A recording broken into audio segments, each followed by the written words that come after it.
نستغفره ونؤمن به ونتوكل عليه ونعوذ بالله من شرور أنفسنا ومن سيئات أعمالنا من يهده الله فلا مضل له ومن يضلله فلا هادي له ونشهد أن لا إله إلا الله ونشهد أن محمدا عبده ورسوله قال الله تبارك وتعالى في القرآن المجيد والفرقان الحميد بسم الله الرحمن الرحيم ولا تقولوا لمن يقتل في سبيل الله أموات بل أحياء ولكن لا تشعرون وقد قال الله تبارك وتعالى في مقام آخر يا أيتها النفس المطمئنة ارجعي إلى ربك راضية مرضية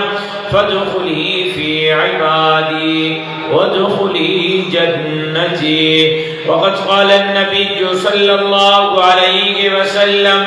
الجهاد ما على ذلك لمن الشاهدين والشاكرين والحمد لله رب العالمين.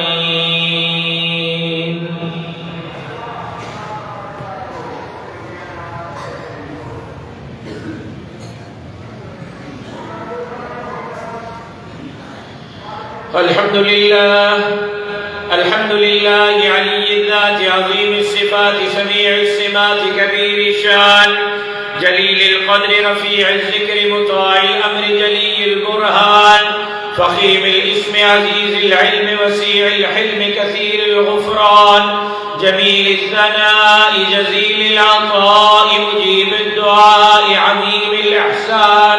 ونشهد أن لا إله إلا الله ونشهد أن محمدا عبده ورسوله قال الله تبارك وتعالى في القرآن المجيد والفرقان الحميد بسم الله الرحمن الرحيم إن الله وملائكته يصلون على النبي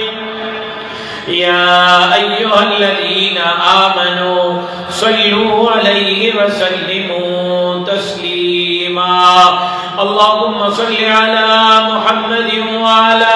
آل محمد كما صليت على إبراهيم وعلى آل إبراهيم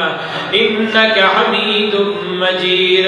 اللهم بارك على محمد وعلى آل محمد كما باركت على إبراهيم وعلى آل إبراهيم إنك حميد مجيد وقد قال النبي صلى الله عليه وسلم أرحم أمتي بأمتي أبو بكر وأشدهم في أمر الله عمر وأصدقهم حياء عثمان وأقضاهم علي عباد الله رحمكم الله إن الله يأمر بالعدل والإحسان وإيتاء